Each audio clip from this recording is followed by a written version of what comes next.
Alright YouTubers, this is part 3 of our RC drifting series.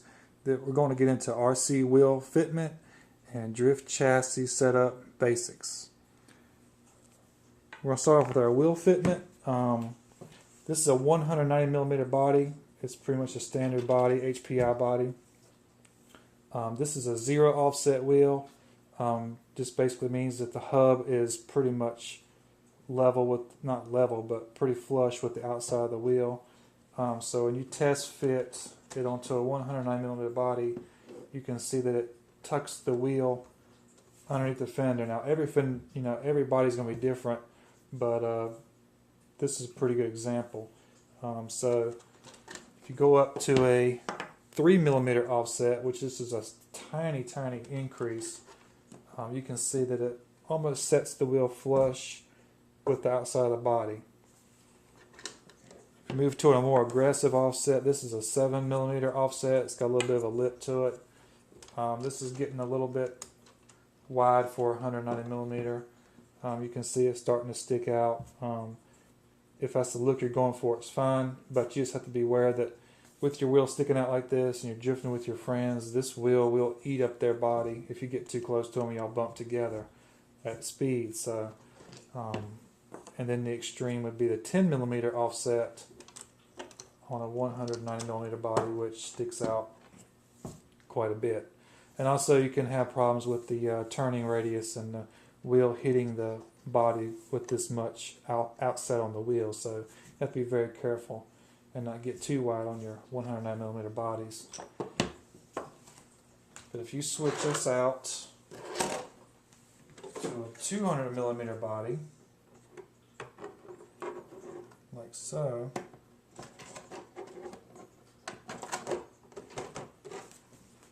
then you will see the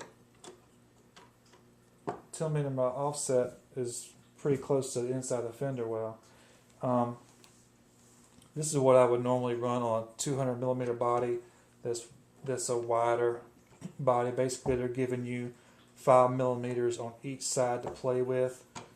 So you can run a higher offset wheel, which gives a deep dish look on the car. You can see that in the back of this, this is a Yokomo chassis, by the way, that it will clear the inside of the fender well by quite a bit. So even if you have compression of the suspension and everything, it's still going to clear the inside of the fender well. It's fine, and it gives you a real low look, really tucked look on the car. And with the fenders being offset out more, you don't have a problem with clearance on the turning, as you can see. So now we're going to go into the chassis setup, and basically what I want to go over is, like, when you get your brand new car from either off the internet or you buy it from a store or whatever, just some real basic settings that you want to have for the car. You have all these adjustments and everything in the front for the tie rods and the toe ends and everything, but what you normally run on a drift chassis like this is, to start out with, to suit your driving style, usually the standard is a 1 degree toe out in the front, and this is set up right now for a 2 degree toe in at the rear. And the camber is set at probably 1 degree in on the front, and I've got it set at 0 in the rear. That's just the basic setting I have right now. And what I'll show you is, with this fancy design here, in other words, some chopsticks, what you can see is the geometry of the front end on this car.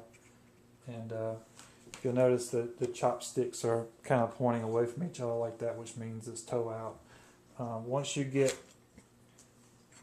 the toe out set, you can drive your car around and make sure that it's not pulling too much to one side or the other.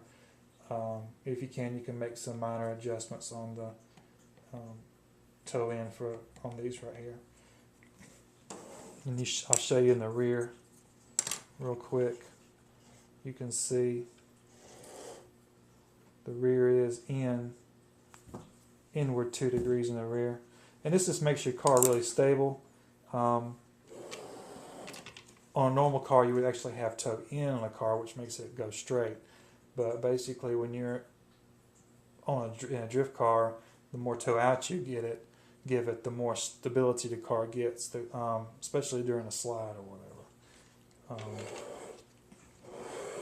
Now for your camber, they sell all kind of fancy jigs and scales and rulers and measurements on the internet, but what you can find is just anything that's got a square edge to it, a 90-degree edge, like a little piece of plastic, or even a business card if you're really desperate for something.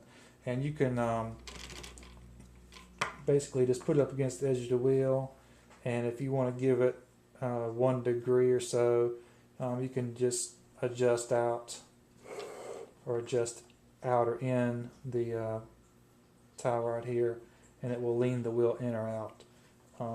And I don't usually go with more than about a degree or so, just to keep the tire wear pretty even.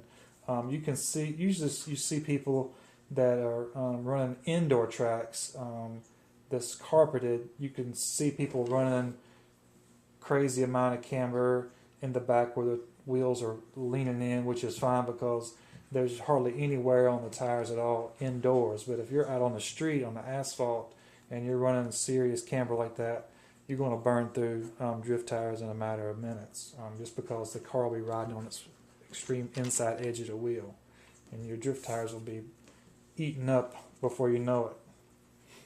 And just make sure that when you go outside and you've got your car set up in the way that I told you, just make sure that it's going straight, going down the road. Drive it slow and make sure that it's not pulling to the left or right.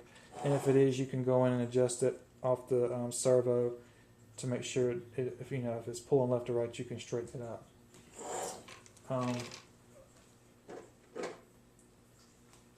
And if you're ever shopping for bodies, I would say get one of each. Get a 200 millimeter body, and then get a 190 millimeter body.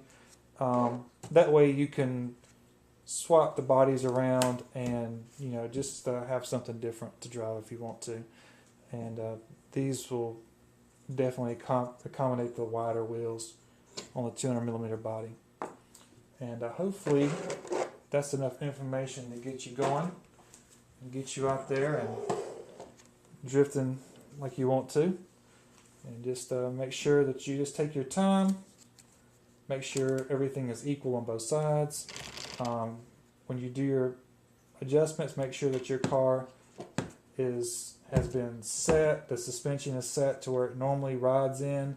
Sometimes the springs will compress down a little bit and change the geometry of the front end. So just make sure everything is kind of set the way it normally rides on the track, and then you can make the adjustments using anything that just to give you an idea of the changes that you're making on the wheels. And that should do it. So get your car set up right, and you'll enjoy it much more, and it will drift much easier.